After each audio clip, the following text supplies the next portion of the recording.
Buddhist views on war. Why can't we have peace in the world? War and peace are the epic saga of humanity. They are all that our history books contain because they are what our hearts contain. If you have ever read Don Quixote, you'll remember that he was fighting windmills. Everybody is doing just that, fighting windmills. Don Quixote was the figment of a writer's imagination, a man who believed himself to be a great warrior. He thought that every windmill he met was an enemy and started battling with it. That's exactly what we are doing within our own hearts, and that's why this story has such an everlasting appeal. It tells us about ourselves. Writers and poets who have survived their own lifetimes have always told human beings about themselves. Mostly people don't listen, because it doesn't help when somebody else tells us what's wrong with us, and few care to hear it. One has to find out for oneself, and most people don't want to do that either. What does it really mean to fight windmills? It means fighting nothing important or real, just imaginary enemies and battles. All quite trifling matters, which we build into something solid and formidable in our minds. We say, I can't stand that, so we start fighting, and I don't like him, and a battle ensues, and I feel so unhappy, and the inner war is raging. We hardly ever know what we're so unhappy about. The weather, the food, the people, the work, the leisure, the country, anything at all will usually do. Why does this happen to us? Because of the resistance to actually letting go and becoming what we really are, namely nothing. Nobody cares to be that. Everybody wants to be something or somebody, even if it's only Don Quixote fighting windmills. Somebody who knows and acts and will become something else. Someone who has certain attributes, views, opinions, and ideas. Even patently wrong views are held onto tightly because it makes the me more solid. It seems negative and depressing to be nobody and have nothing. We have to find out for ourselves that it is the most exhilarating and liberating feeling we can ever have. But because we fear that windmills might attach, we don't want to let go.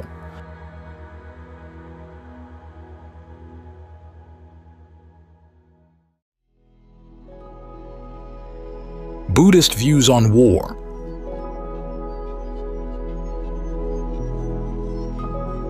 Why can't we have peace in the world? Because nobody wants to disarm. Not a single country is ready to sign a disarmament pact, which all of us bemoan. But have we ever looked to see whether we, ourselves, have actually disarmed? When we haven't done so, why wonder that nobody else is ready for it either? Nobody wants to be the first one without weapons. Others might win. Does it really matter? If there is nobody there, who can be conquered? How can there be a victory over nobody? Let those who fight win every war. All that matters is to have peace in one's own heart. As long as we are resisting and rejecting and continue to find all sorts of rational excuses to keep on doing that, there has to be warfare. War manifests externally in violence, aggression, and killing. But how does it reveal itself internally? We have an arsenal within us, not of guns and atomic bombs, but having the same effect. And the one who gets hurt is always the one who is shooting, namely oneself. Sometimes another person comes within firing range, and if he or she isn't careful enough, he or she is wounded. That's a regrettable accident. The main blasts are the bombs which go off in one's own heart. Where they are detonated, that's the disaster area. The arsenal which we carry around within ourselves consists of our ill will and anger, our desires and cravings. The only criterion is that we don't feel peaceful inside. We need not believe in anything. We can just find out whether there is peace and joy in our heart. If they are lacking, most people try to find them outside of themselves. That's how all wars start. It is always the other country's fault, and if one can't find anyone to blame, then one needs more Lebensraum, more room for expansion, more territorial sovereignty. In personal terms, one needs more entertainment, more pleasure, more comfort, more distractions for the mind. If one can't find anyone else to blame for one's lack of peace, then one believes it to be an unfulfilled need. Who is that person? Who needs more? A figment of our own imagination, fighting windmills. That more is never ending. One can go from country to country, from person to person. There are billions of people on this globe. It's hardly likely that we will want to see every one of them, or even 100th. A lifetime wouldn't be enough to do so. We may choose 20 or 30 people and then go from one to the next and back again, moving from one activity to another, from one idea to another. We are fighting against our own dukkha and don't want to admit that the windmills in our heart are self-generated. We believe somebody put them up against us, and by moving, we can escape from them. Few people come to the final conclusion that these windmills are imaginary, that one can remove them by not endowing them with strength and importance, that we can open our hearts without fear and gently, gradually let go of our preconceived notions and opinions, views and ideas, suppressions and conditioned responses. When all that is removed, what does one have left? A large open space which one can fill with whatever one likes. If one has good sense, one will fill it with love, compassion, and equanimity. Then there is nothing left to fight. Only joy and peacefulness remain, which cannot be found outside of oneself. It is quite impossible to take anything from outside and put it into oneself. There is no opening in us through which peace can enter. We have to start within and work outward. Unless that becomes clear to us, we will always find another crusade. Imagine what it was like in the days of the Crusades. There were those noble knights who spent all their wealth on equipping themselves with the most modern and advanced weapons, outfitting horses and followers, and then setting off to bring religion to the infidels. They died on the way because of hardships and battles, and those who reached the end of the journey, the Holy Land, still did not get any results, only more warfare. When we look at this today, it seems utterly foolish to the extent of being ridiculous. Yet we do the same in our own lives. If, for instance, we wrote something in our diary that upset us 3 or 4 years ago and were to read it now, it would seem quite absurd. We wouldn't be able to remember for what reason it could possibly have been important. We are constantly engaged in such foolishness with minor and unimportant trifles, and spend our energies trying to work them out to our ego satisfaction. Wouldn't it be much better to forget such mental formations and attend to what's really important? There is only one thing that's important to every being, and that is a peaceful and happy heart. It cannot be bought, nor is it given away. Nobody can hand it to someone else, and it cannot be found. Ramana Maharshi, a sage in southern India, said, "Peace and happiness are not our birthright. Whoever has attained them has done so by continual effort."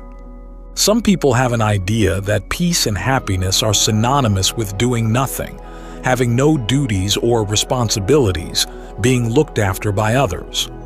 That's rather a result of laziness. To gain peace and happiness, one has to make unrelenting effort in one's own heart. One can't achieve it through proliferation by trying to get more, only by wanting less, becoming emptier and emptier until there is just open space to be filled with peace and happiness. As long as our hearts are full of likes and dislikes, how can peace and happiness find any room? One can find peace within oneself in any situation, any place, any circumstance, but only through effort, not through distraction. The world offers distractions and sense contacts, and they are often quite tempting. The more action there is, the more distracted the mind can be, and the less one has to look at one's own dukkha. When one has the time and opportunity to introspect, one finds one's inner reality different from what one imagined. Many people quickly look away again. They don't want to know about that. It's nobody's fault that there is dukkha. The only cure is letting go. It's really quite simple, but few people believe this to the point of trying it out. There is a well-known simile about a monkey trap. The kind used in Asia is a wooden funnel with a small opening. At the bigger end, lies a sweet. The monkey, attracted by the sweet, puts his paw into the narrow opening and gets hold of the sweet. When he wants to draw his paw out again, he can't get his fist with the sweet through the narrow opening. He is trapped and the hunter will come and capture him. He doesn't realize that all he has to do to be free is to let go of the sweet. That's what our life is all about. A trap because we want it nice and sweet. Not being able to let go, we're caught in the ever-recurring happiness-unhappiness, up-down, hoping, despairing cycle. Instead of trying it out for ourselves, whether we could let go and be free, we resist and reject such a notion. Yet we all agree that all that matters are peace and happiness, which can only exist in a free mind and heart. There is a lovely story from Nasruddin, a Sufi master who was gifted in telling absurd tales. One day, the story goes, he sent one of his disciples to the market and asked him to buy him a bag of chilies. The disciple did as requested and brought the bag to Nasruddin, who began to eat the chilies, one after another.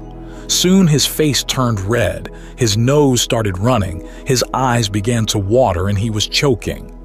The disciple observed this for a while with awe and then said, "Sir, your face is turning red, your eyes are watering, and you are choking. Why don't you stop eating these chilies?"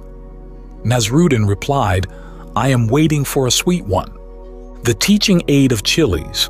We too are waiting for something, somewhere that will create peace and happiness for us. Meanwhile, there is nothing but dukkha. The eyes are watering, the nose is running, but we won't stop our own creations. There must be a sweet one at the bottom of the bag. It's no use thinking, hearing, or reading about it. The only effective way is to look inside one's own heart and see with understanding. The more the heart is full of wanting and desiring, the harder and more difficult life becomes. Why fight all these windmills? They are self-built and can also be self-removed. It's a very rewarding experience to check what's cluttering up one's own heart and mind. As one finds emotion after emotion, not to create allowances and justifications for them, but to realize that they constitute the world's battlegrounds and start dismantling the weapons so that disarmament becomes a reality.